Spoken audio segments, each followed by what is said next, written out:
ಇವತ್ತು ಪಾಪ ಆ ಕಾರ್ಪೊರೇಷನ್ನಲ್ಲಿ ನೀವು ತಾಲೂಕುಗಳಲ್ಲಿ ಸಫಾಯಿ ಕರ್ಮಚಾರಿಗಳು ಕಾಂಟ್ರಾಕ್ಟ್ ಬೇಸಿಸಲ್ಲಿ ಕೆಲಸ ಮಾಡ್ತಾರೆ. ಅವ್ರು ಎಷ್ಟೇ ದುಡಿದ್ರು, ಎಷ್ಟೇ ಒಂದು ಪರಂಪರೆ ಓಟೇ ಹೋಗ್ಬಿಟ್ಟಿದ್ದಾರೆ ಅವರೆಲ್ಲ, ಎಷ್ಟೋ ಜನರು. ಇವತ್ತುವರೆಗೂ ನಾವು ಸರ್ಕಾರಿ ನೌಕರರು ಅನ್ನೋ ಇದೇ ಬರಲಿಲ್ಲ. ನಾವು 13,000 ಜನರನ್ನ ಪರ್ಮನೆಂಟ್ ಮಾಡಿದ್ವಿ ನಾವು. ಇನ್ನೂ ಮಾಡೋದಿತ್ತು, ನಮ್ಮ ಸರ್ಕಾರ ಹೋಯ್ತು, ಮಾಡಲಿ ನೀವು.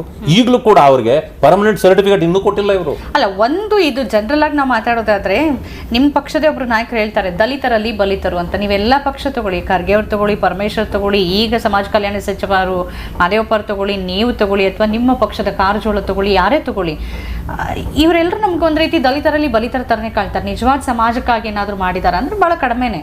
ಸತ್ಯ ಅಲ್ವಾ ಅದು? ಹೌದು, ಪಕ್ಷಾತೀತವಾಗಿ ಸತ್ಯ ತಾನೇ. ಹೌದು, ಪಕ್ಷಾತೀತವಾಗೇ ಒಪ್ಪನ.